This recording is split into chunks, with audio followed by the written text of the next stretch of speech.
Bien, jóvenes, vamos a hablar acerca del Plan Nacional de Transporte, que es un claro ejemplo de cómo se pueden poner en práctica las políticas para poder generar un orden, algunas normas, leyes y demás cosas que pueden contribuir al ordenamiento vehicular, al buen uso del suelo, y también para dar vía libre a las demás modalidades del sistema de transporte. Así que cuando se elaboran políticas, se elaboran las normas, leyes y reglamentos, podemos hablar de la elaboración de un Plan Nacional de Transporte. Bueno, el objetivo principal es ser más eficaz, eficiente, optimizar, a fin de que pueda haber un mejor ordenamiento territorial, ¿sí? Y que se puedan aprovechar todas las modalidades disponibles de transporte en el medio. Bien, entonces, para eso es necesario hacer muchas cosas. Bueno, cuando se concibe una idea de querer mejorar o hacer algo, como habíamos visto, es necesario ir por pasos a fin de poder conseguir los objetivos que son más importantes. Para esto vienen los programas. Los programas son pequeños proyectos, podríamos decir, que cumplen un objetivo principal, que logran al final conseguir el objetivo del Plan Nacional de Transporte. Puede haber algunos programas que tengan que ver con la construcción de infraestructura, ¿sí? Puede haber un programa que analice los diferentes tipos de estructuras que se podrían construir para poder conseguir un fin. También un programa de financiamiento para financiar cierta modalidad de transporte que podría tener un impacto positivo dentro de la ciudad o dentro de la población. También programas de fiscalización, legalización, claro, financiación y también que sea todo esto eficiente. Esto involucra que todo tiene que estar planeado, tiene que haber cierta logística, ¿ya? Lo que se busca es administrar bien los recursos a fin de que estos programas puedan cumplir con su determinada labor. Así que cada programa tiene una meta, y cuando las metas de la mayoría o todos los programas se cumplen, entonces se puede cumplir el objetivo principal del Plan Nacional de Transporte, que es un ordenamiento territorial, desarrollo económico nacional y otras cosas afines. Así que es necesario que las políticas vayan acompañadas de programas que incentiven y también puedan controlar algunas cosas que puedan dar la dirección que se necesita. Bien, entonces estos programas básicamente tienen la función de formular, coordinar, articular y vigilar la ejecución de las políticas de planeación de los organismos que integran el sector del transporte. Así que es importante para que las políticas puedan mantenerse, crear diversos programas. Bien, con esto ya hemos concluido la lección 2 del capítulo y ya viene un pequeño cuestionario. Si ustedes se han fijado ahí en el Classroom, he subido ya el cuestionario 1. Entonces, con esto ya tendríamos disponible el cuestionario número 2, y el siguiente cuestionario que estaría pendiente es el cuestionario número 3. Entonces, los 3 cuestionarios son importantes y forman parte de lo que es el primer examen parcial. Así que vayan resolviéndolo. Tiene que ser resuelto de forma manual, ¿ya? No es posible hacerlo en computadora, sino que háganlo de forma manual, escanéenlo, pónganle carátula y súbanlo como un solo archivo PDF, no como fotografías, ¿no? Independientes, sino como todo un documento, ¿ya? Para que lo puedas revisar. ¿De acuerdo? Entonces, con esto ya estaría el cuestionario 2, que apenas son solo 5 preguntas. Bien. Vayamos al capítulo número 3 y vamos a hablar y hacer una descripción de los sistemas de transporte y comunicación que por lo general son los más utilizados, ¿no? Y vamos a hablar de sus diferentes modalidades y algunas características técnicas, ¿ya? Aunque hay muchos tipos de sistemas de transporte, pero vamos a hablar algunos, ¿ya? Y vamos a ver cómo algunos de estos funcionan en nuestro medio. Bien, en primer lugar, los sistemas de transporte y comunicación son importantes porque están bastante relacionados al desarrollo y, bueno, se adaptan a las condiciones urbanas y territoriales. Aquí en el texto utiliza una expresión llamada paradigma, ¿no? Esa es una palabra interesante, ¿no? Lo que es un paradigma. Se refiere como a una innovación, ¿ya? Un paradigma. Por ejemplo, todos están acostumbrados a que los vehículos de transporte público tengan asientos y uno suba por una puerta y baje por la misma puerta y pague un pasaje y demás, ¿no? Eso es lo común, ¿no? Lo que podríamos esperar del transporte público sobre carretera en cualquier lugar. Pero se pueden plantear paradigmas que puedan revolucionar y cambiar la forma del servicio de transporte. ¿Qué tal si en vez de pagar de forma en efectivo, se puede pagar electrónicamente? Quizás simplemente pasando una tarjeta magnética, o quizás si en vez de las personas hay asientos para sentarse, ¿qué tal si las personas pueden mantenerse paradas en algún tipo de estructura a fin de que puedan descansar y así puedan entrar más pasajeros? Entonces, imagínense, ¿no? Que se plantean nuevas ediciones, nuevas técnicas y se revoluciona la forma tradicional a una nueva. Entonces, a eso se le llama un paradigma, ¿no? Algo que ha revolucionado algo tradicional y lo ha reemplazado, ¿ya? Algunos ejemplos de paradigmas, por ejemplo, antes los relojes eran con pequeños engranajes, mecanismos pequeños mecánicos, eran automáticos en ese sentido.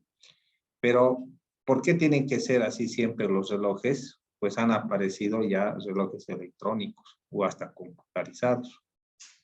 Entonces, este sistema o este paradigma ha ido revolucionando lo que es la informática y la electrónica. Entonces, lo mismo podría pasar con los sistemas de transporte, ¿sí? Es bueno ver también en estos talleres cómo otras personas innovan algunas cosas con el objetivo de mejorar, perfeccionar y hacer algo que sea mucho más eficiente. Bien.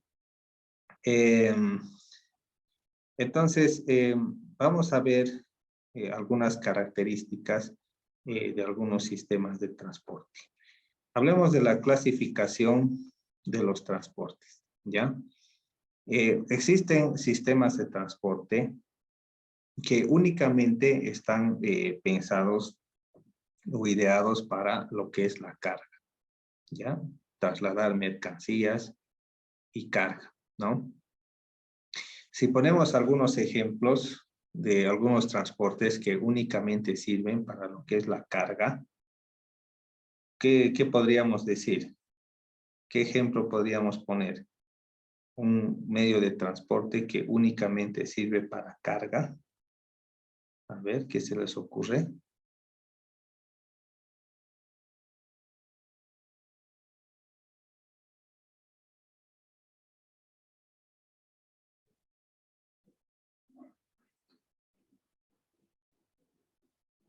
podría ser un camión, ¿ya? Un camión solamente traslada carga, ¿sí? También hay algunos barcazas o trenes que solamente están construidos y diseñados para trasladar carga, ¿ya? Entonces son medios de transporte que han sido diseñados y se utilizan únicamente para trasladar carga, ¿sí? También hay medios de transporte exclusivos para pasajeros. Podríamos pensar en un taxi, en un colectivo y demás, donde únicamente pueden entrar pasajeros con algunas pocas y pequeñas pertenencias.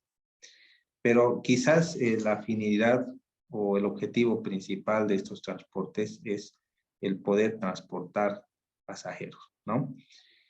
Bien, también existen lo que son los transportes mixtos, o sea que pueden transportar tanto pasajeros como cargas, ¿sí? Esos son los transportes mixtos, ¿ya?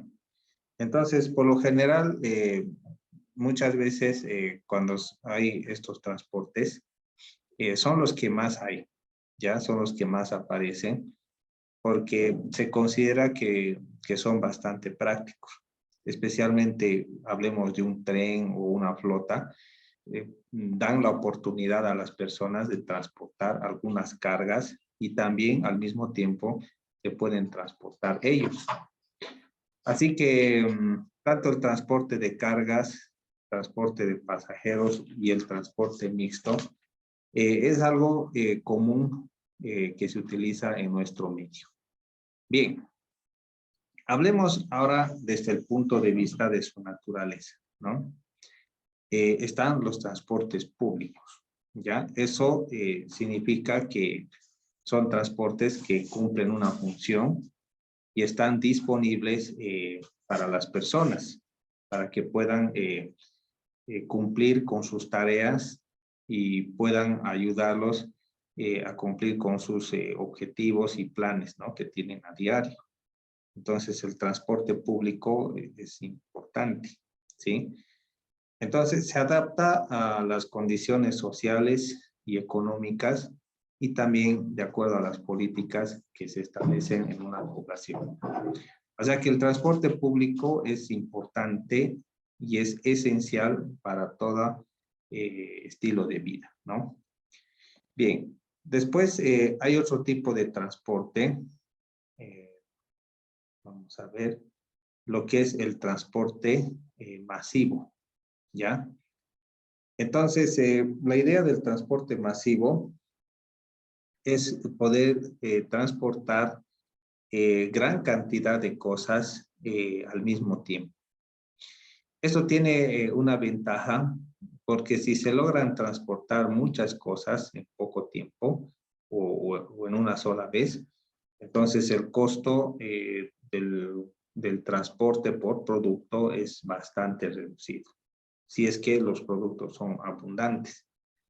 Pero poder transportar un solo producto o muy pocos, entonces el costo del transporte puede hacer un importante incremento en los costos de los productos finales. Así que las ideas del transporte masivo es transportar la mayor cantidad de cargas o mercancías posibles a fin de poder beneficiar a los usuarios, ¿no? A los consumidores. Y eso tiene un beneficio en todo sentido, ¿no?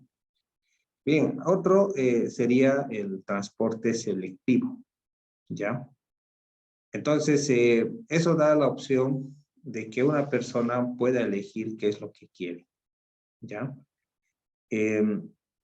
Podría optar por los taxis, podría optar por un radiotaxi, o podría optar por cualquier otra cosa que le permite trasladarse de un punto a un punto exacto, ¿no? Al que está llegando. Eso significa que, por decir, yo quiero ir a un lugar, así que utilizo el transporte público pero el transporte público solo me deja en puntos que están cerca al lugar. Pocas veces me deja como un servicio puerta a puerta, sino me deja cerca, ¿no? Así que si yo necesito un servicio de puerta a puerta, puedo optar por un taxi, un radiotaxi, y así tengo ese servicio. Pero si es que quizás no estoy dispuesto a eso, pero quiero que sea el servicio un poco más rápido, podría optar por una movilidad más pequeña. Ahora han aparecido los taxi trufis, que son movilidades que se parecen a los taxis y pueden ir un poco más rápido que los trufis. Y dependiendo a lo que uno quiera, puede optar el tipo de movilidad o transporte que desea. Podría ir por tren, podría ir por avión, por flota o como uno quiera. Así que el transporte selectivo da la opción a que uno pueda elegir qué es lo que quiere. ¿Sí? Bien, ahí está, fíjense algunos ejemplos que son los microbuses, los trufibuses, los trufis, taxis, radiotaxis. En transporte improvincial hay microbuses, trufibuses, micros, flotas pequeñas y cosas así. Y finalmente están lo que es el transporte privado. Cuando hablamos de esto del transporte privado, claro que se refiere a que uno tiene su propio medio o sistema de transporte y básicamente se basa en esto para poder trasladarse. ¿Sí? Entonces, esto es una idea y una opción atractiva. Y vamos a ver que en otros países es tan atractiva la idea del transporte privado que muchas personas optan por el transporte privado debido a que la ciudad es grande, los lugares son distantes y las personas necesitan poder trasladarse de un lugar a otro y llegar a puntos específicos que el autobús o el transporte público no puede facilitar. Así que mucha gente opta por un servicio de transporte privado. Ya compra su propia movilidad, su moto y lo que fuera. Pero el problema viene después, cuando debido a esto existe caos vehicular y otro tipo de cosas que impiden que las personas puedan cumplir su fin, aunque tienen un transporte privado, pero debido al caos vehicular y demás cosas, este puede hacer bastante ineficiente para poder trasladarse de un punto a otro. Pero sigue siendo una opción que las personas pueden tomar, ¿no? El transporte privado. Bien. Vamos a ir. Aquí están algunos tipos o modalidades de transporte que vamos a revisar en este capítulo. Se ve a los transportes que van por vías férreas, ¿ya? Vías férreas metálicas, los trenes. Y no es solamente los trenes, ¿no? Algo que se va a estrenar en Cochabamba en algún momento es el tren metropolitano, ¿no? Que es un tren un poco diferente, pero también su principal forma de dirigirse es mediante vías férreas. Puede alcanzar velocidades siempre guiado por estas vías, ¿no? Entonces, es una opción interesante que también promete que pudiera aliviar un poco lo que es el traslado de pasajeros a mayor velocidad. Ya habíamos visto que una cosa que ha empujado, ¿no?, a estos gobiernos a poder construir ese canal de la Mancha es que la gente tiene un ritmo de vida acelerado, ¿ya? Y necesita moverse de este país a otro país en poco tiempo. Entonces, si lo puede hacer mediante este túnel que va a facilitar al comercio, al intercambio económico y demás, entonces vale la pena. Entonces, eso ha sido lo que ha motivado a estos gobiernos durante tantos años de poder construir esta obra de ingeniería, ¿ya? Entonces, cualquier otra modalidad de transporte que pudiera surgir, siempre tiene que tener una finalidad que tiene que ver con el desarrollo económico y regional de una población o una ciudad. Entonces, esa es la principal finalidad y objetivo, ¿no? Que se tiene al mejorar las modalidades de transporte. También existe el transporte por carreteras, ¿no? Bueno, este ha ido evolucionando con el tiempo. Habíamos visto que al principio se utilizaban vehículos que tenían ruedas de madera, ¿ya? Después se ha añadido un poco de metal a fin de que puedan ser más duraderas, pero todo eso ha cambiado y ahora se utilizan ruedas metálicas con neumáticos de goma. Y esta goma cada vez presenta diferentes tecnologías, haciéndola más resistente, más eficiente, más liviana y más duradera. Entonces, con respecto a las carreteras, hay diferentes tipos y modalidades de transporte que utilizan esta estructura para poder movilizarse y trasladarse y ofrecer servicio de transporte a las personas y al transporte de cargas y mercancías. Bien, algo que también se explota en otros países y también en nuestro medio son las rutas acuáticas, ¿no? En los ríos navegables, o en las masas, lagos, mares incluso, que sigue siendo un medio de transporte bastante utilizado. Bueno, tiene una gran ventaja las rutas acuáticas porque permiten trasladar una gran cantidad de carga a bajo costo. Muchos barcos llevan cantidades muy grandes de petróleo a través del mar, ¿ya? Porque es una forma de transportar petróleo barata, ¿no? Así que el barco tiene esa capacidad de transportar carga a muy bajo costo. Algunos traen maquinaria, autos y otro tipo de cosas por barco, porque resulta bastante barato el poder realizar ese traslado, ¿no? También dentro de una ciudad o dentro de una región, por ejemplo, lo que pasa con el Beni y el río Mamoré, ¿ya? Y el río Beni y el río Mamoré, son vías de transporte. Muchas cosas salen de Trinidad y van hasta Guayaramerín, San Joaquín, Puerto Siles y otros lugares, donde descargan cargas y de esa forma pueden trasladar sus productos. Y esas regiones pueden ser abastecidas de algunos productos que requieren. Así que también las vías acuáticas son bastante utilizadas aquí en Bolivia, las que hay, y sirven para poder comercializar y transportar algunas cosas. Algunas barcazas llevan cemento, Coca-Cola, gasolina, diésel y demás, para que puedan llegar a estos pueblos y se pueda abastecer. Entonces, muchas veces ese es el mejor camino, puesto que la infraestructura de caminos en el Beni es muy pobre, entonces es difícil que estos transportes puedan trasladar grandes cantidades por tierra, ¿sí? Así que las vías acuáticas en estos lugares son una buena opción para el traslado de este tipo de cosas, ¿no? Bien, entonces también están las rutas aéreas. Bueno, quizás en otros países es bastante común escuchar acerca de los vuelos, ¿ya? La gente considera que tomar un avión es lo más rápido y lo más normal.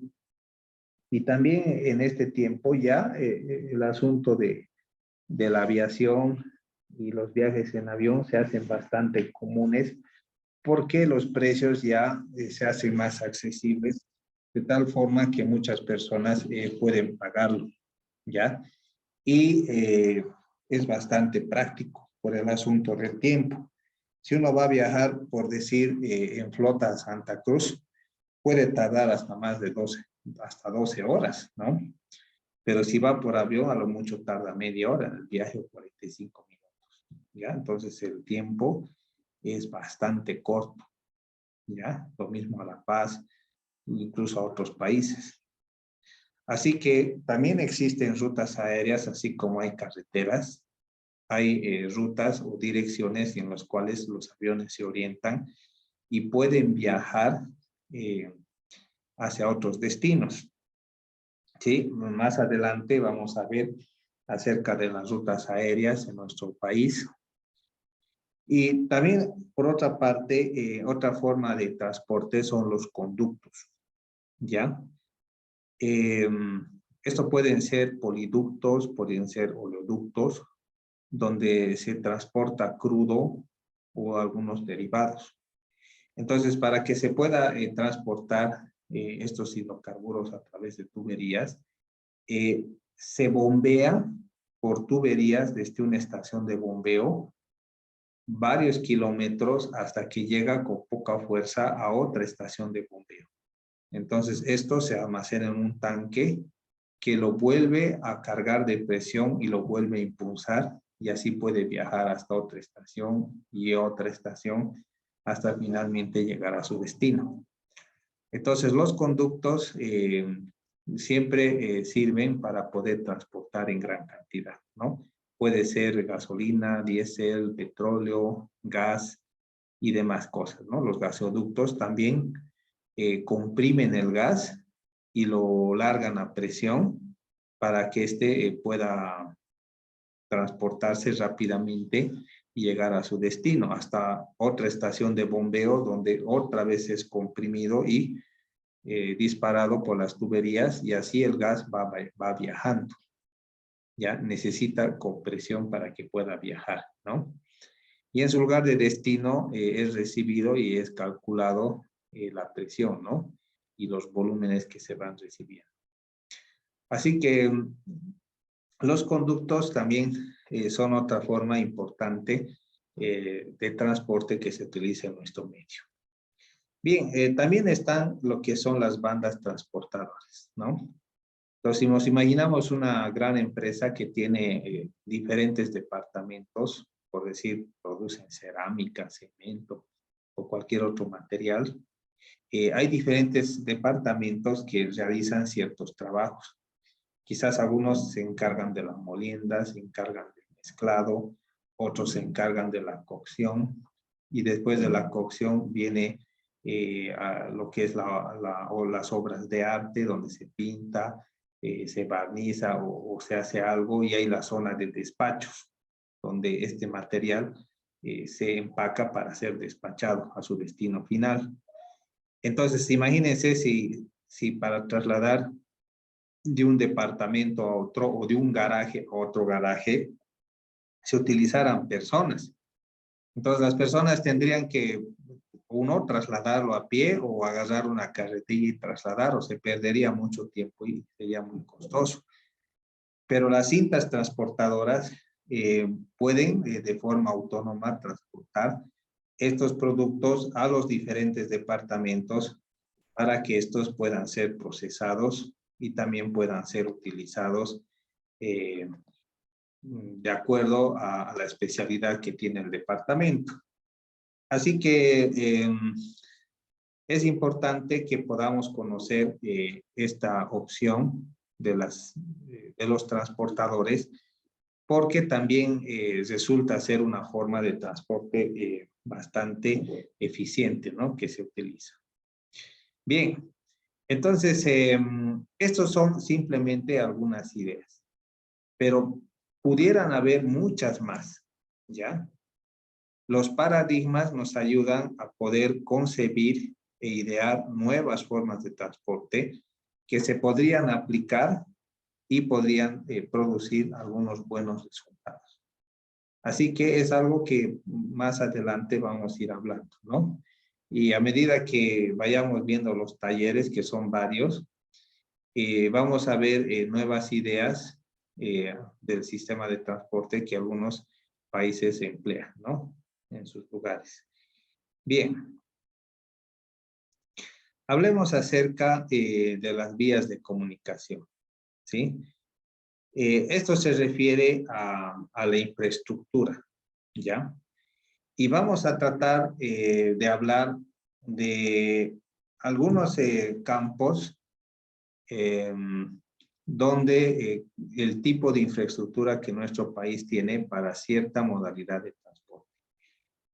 El primer modalidad de transporte vamos a hablar acerca del ferrocarril. ¿Ya? Entonces, ferrocarril ha sido casi el primer medio de transporte importante que ha tenido nuestro país. ¿Ya?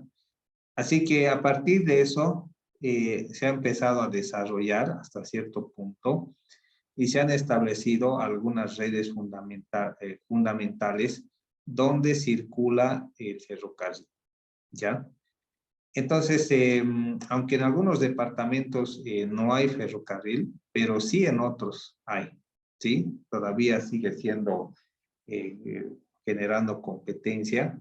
Así que vamos a analizar algunos vías o infraestructura de ferrocarril que dispone nuestro país, ¿no? Bien. Por lo general, los ferrocarriles que circulan en nuestro país son los que funcionan a motor diésel, ¿ya? Tienen esta forma. Hay también los eléctricos y demás, pero los que se tienen en el medio funcionan a diésel y pueden tener fuerza para jalar varios vagones, ¿sí? Entonces, el ferrocarril ha sido algo bastante útil porque también puede trasladar grandes cantidades de carga a bajo costo, ¿ya? Así como el barco, pero traslada grandes cantidades a bajo costo. En muchos lugares se ha utilizado el ferrocarril para trasladar mineral, trasladar granos, algunos productos, madera y cosas por el estilo.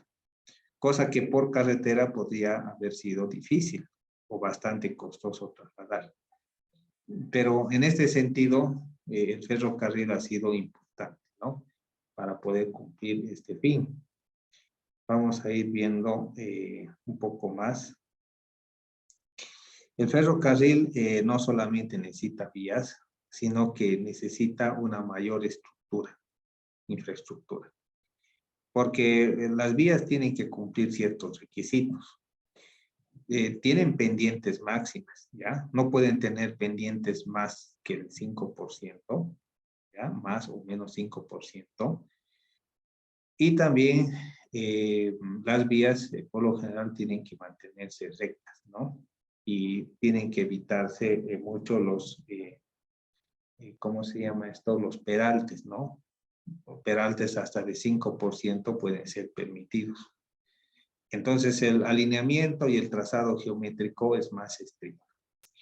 Y claro, para que un ferrocarril, como vemos en la ilustración, pueda funcionar plenamente, necesita infraestructuras como puentes. Puede necesitar infraestructuras como túneles. O sea que en el caso de los ferrocarriles, las infraestructuras que utiliza son aún mayores, ¿ya? Que las infraestructuras del transporte por carretera. Entonces, eso hace que el utilizar esta modalidad de transporte sea un poco costosa, ¿ya? En ese sentido. Bien, entonces, vamos a ver más adelante cómo empieza a trabajar, ¿no? ¿Cuál es la estructura que tiene la vía férrea? Y eso es importante que ustedes conozcan, ¿no? Primero, para poder construir una estructura para vía férrea, esto que ven acá, el terreno de fundación, se refiere al terreno natural, ¿ya? Al terreno natural, que tiene que ser limpiado y retirar todo elemento suelto y luego tiene que ser compactado. Este también tiene que cumplir ciertos requisitos, tiene que ser apropiado, ¿ya? La idea de esta estructura que se utiliza para vías férreas es impedir de que puedan generarse asentamientos. Todo asentamiento en una vía férrea es peligroso, ¿ya? Así que tiene que evitarse a toda costa los asentamientos. Así que si el terreno natural no es apropiado o no cumple los requisitos, puede ser en parte retirado y reemplazado por uno más firme. ¿sí? Uno que pueda cumplir los requisitos y borre cualquier posibilidad de generar asentamientos, ya sea primarios o secundarios. Así que el terreno de fundación es importante que pueda cumplir con las disposiciones de acuerdo al reglamento. Bueno, una vez que el terreno de fundación sea el apropiado, viene lo que es la capa de balasto. El balasto es un agregado, ¿ya? Material seleccionado, ¿ya? Que es colocado en forma de terraplén y es compactado por capas. El balasto está compuesto de material grueso, generalmente es material chancado, mezclado con arena, grava, arena fina y demás. Y es compactado de tal manera que se convierte en un terraplén bastante duro y firme e indeformable. Entonces el balasto tiene la principal particularidad de poder transmitir todas las cargas sobre el terreno de fundación de forma uniforme. Pero el balasto en ningún caso tiene que sufrir alguna deformación. Así que el balasto es un material firme y es un material rígido. Encima del balasto viene el durmiente. Se va a cortar la sesión, así que se conectan luego, jóvenes. Viene el durmiente. Estos durmientes son materiales, son como maderas o pueden ser metálicos.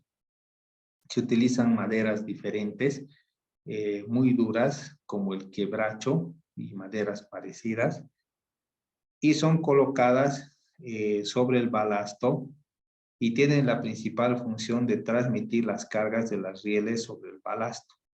Y el balasto las uniformiza todas estas cargas sobre el terreno de fundación. Y teniendo varias plataformas, se hace menos probable que puedan ocurrir asentamientos. Entonces, el durmiente cumple una función importante. Y finalmente están las rieles. Perfil